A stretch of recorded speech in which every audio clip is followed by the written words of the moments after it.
قيم نزرعها نعليها بقلوب الناس ننميها، بها نسمو وبها نرقى ونفاخر في الدنيا فيها، بالأخلاق تحلت نورا وبها رسمت أحلى صورة، وكذلك فواز فينا كالبدر أضاء لنا نورا. قيم قيم قيم قيم.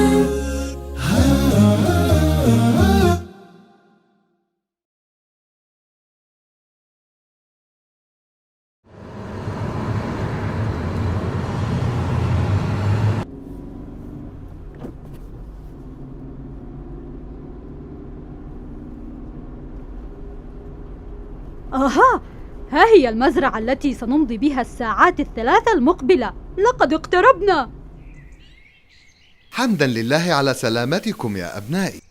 أتمنى أن تقضوا وقتا ممتعا في رحلة اليوم. والآن، هل اتفقتم على ما تريدون فعله؟ المنظر هنا جميل. أقترح أن نقيم مسابقة ثقافية في الهواء الطلق. وأنا أرى المكان واسعا، وأقترح أن نقيم مباراة قوية في كرة القدم. حسنا، خالد، ناصر، بدر، فواز وسامي، أنتم التلاميذ المسؤولون عن تقرير النشاط الذي سيتم في الرحلة، وسأترككم سويا لتتشاوروا وتقرروا. فلنتشاور سوية ونرى ما الذي سنتفق عليه. أنا أوافق على رأي ناصر. المسابقة الثقافية فكرة جيدة. وأنا أيضا أوافق على فكرة المسابقة الثقافية. لا فائدة مما نفعله، ولن أنتظر مشورتكم المضيعة للوقت. سأجمع عددا من التلاميذ ونبدأ اللعب وحدنا.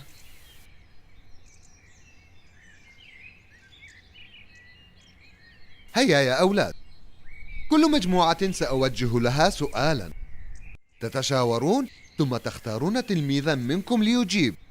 فكروا جيدا وتشاوروا قبل الإجابة. ستكون منافسة صعبة ولكنها ممتعة. ترى أين سامي؟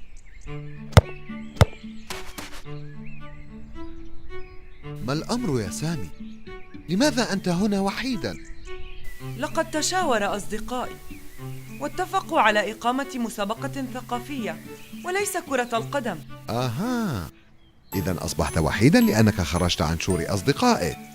يبدو أنني أخطأت عندما صممت على لعب الكرة. لا أجد أحدا يشاركني.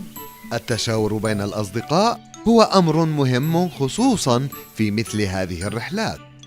انظر، لقد أصبحت وحيدا لأنك خرجت عن شورهم.